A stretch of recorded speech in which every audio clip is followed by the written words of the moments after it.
Hi everyone, welcome back to our channel. இன்னைக்கு நாம பார்க்க போற ரெசிபி என்னன்னாங்க பலாக்காய் சுக்காங்க. பலாப்பழம் சீசன் ஆரம்பிச்சிருச்சு. ஸோ பலாக்காயும் ஈஸியாக மார்க்கெட்டில் கிடைக்கும், வாங்கிக்கோங்க. ஸோ பலாக்காய் வந்து நம்ம கட் பண்ணும்போது அது கருப்பாகிற தன்மையுடையதுங்க. அது கருப்பாகாமல் இருக்க நம்ம ஒரு பாத்திரத்தில் தேவையான அளவு தண்ணி எடுத்துக்கலாம். 1 டேபிள் ஸ்பூன் உப்பு, 2 டேபிள் ஸ்பூன் தயிர் சேர்த்திக்கலாம். நல்லா மிக்ஸ் பண்ணிக்கோங்க. இப்போ நான் இங்கே ஒரு பலாக்காய் எடுத்துருக்கேங்க. இதில் அரைக்காய் தான் நான் யூஸ் பண்ண போகிறேன். ஸோ அதை மட்டும் கட் பண்ணி எடுத்துக்கிறேன்.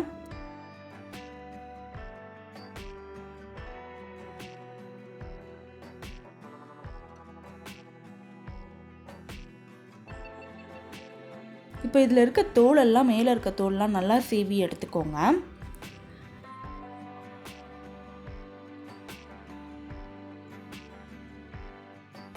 இப்போ நம்மளுக்கு தேவையான அளவு சின்ன சின்னதாக கட் பண்ணிக்கலாம். அந்த தண்ணியில் வந்து நீங்கள் போட்டுக்கோங்க. அப்போ தான் வந்து சீக்கிரம் கருக்காமல் இருக்கும்.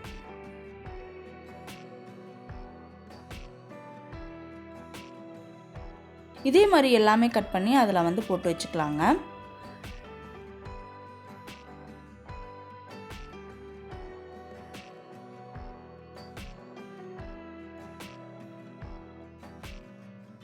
இப்போ ப்ரெஷர் குக்கரில் நம்ம வந்து அந்த பலாக்காயை வந்து வேக வைக்க போகிறோம்.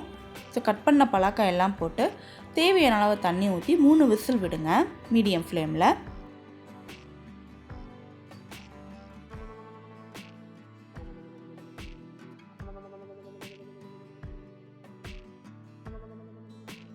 விசில் வந்துருச்சு. ப்ரெஷர் அடங்குற டைமில் நம்ம வெங்காயம்லாம் தாளிச்சிக்கலாங்க.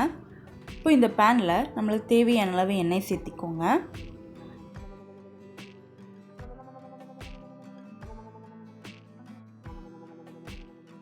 எண்ணெய் சூடானோடனே 1 டீஸ்பூன் அளவுக்கு சோம்பு எடுத்திருக்கேன், 3 வரமிளகாய், கொஞ்சம் கருவேப்பிலை சேர்த்து வதக்கிக்கோங்க.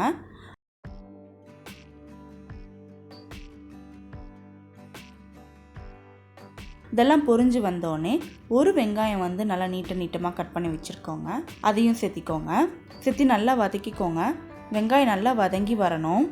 இது கூட 1 டேபிள் ஸ்பூன் அளவுக்கு இஞ்சி பூண்டு பேஸ்ட்டு சேர்த்து நல்லா வதக்கிக்கோங்க. பச்சை வாசம் போகிற வரைக்கும் வதக்கிக்கோங்க. நம்ம சேனலில் இதுதான் ஃபஸ்ட் டைம் பார்க்குறீங்கன்னா சப்ஸ்கிரைப் பண்ணிக்கோங்க, பெல் ஐக்கானை கிளிக் பண்ணிக்கோங்க. அப்போ தான் நான் போடுற வீடியோஸ் உங்களுக்கு நோட்டிஃபிகேஷனில் வரும். நல்லா வதங்கின உடனே வேக வச்சு அந்த பலாக்காயை வந்து நம்ம சேர்த்திக்கலாம். 2லேருந்து 3 நிமிஷம் வரைக்கும் நம்ம இதிலே குக் பண்ணிக்க போகிறோங்க. நல்லா வதக்கிக்கோங்க.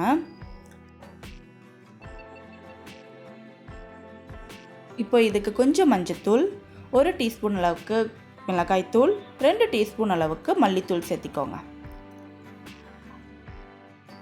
அப்புறம் 1 டீஸ்பூன் அளவுக்கு சீரகத்தூள், 2 டீஸ்பூன் அளவுக்கு கரம் மசாலா சேர்த்து நல்லா வதக்கிக்கோங்க.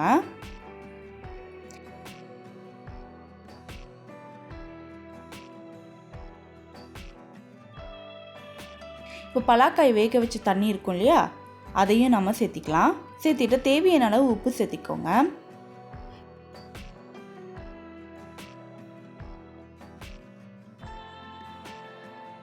இப்போ இதை மூடி வச்சு அந்த தண்ணியில் வற்றி வர வரைக்கும் நம்ம வந்து மீடியம் ஃப்ளேம்லேயே வச்சுக்கலாங்க.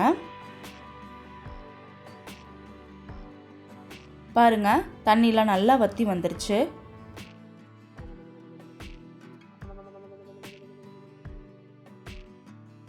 இது கூட கடைசியாக நம்ம கொஞ்சம் கொத்தமல்லி, மேலே வந்து மிளகுத்தூள் ஆட் பண்ணிக்கலாம். நல்லா டேஸ்ட் டிஃப்ரெண்ட்டாக நல்லாயிருக்கும். இது வந்து மட்டனுக்கு ஆல்டர்னேட்டிவாக நல்லா இருக்குங்க. நீங்களும் ட்ரை பண்ணி பாருங்கள்.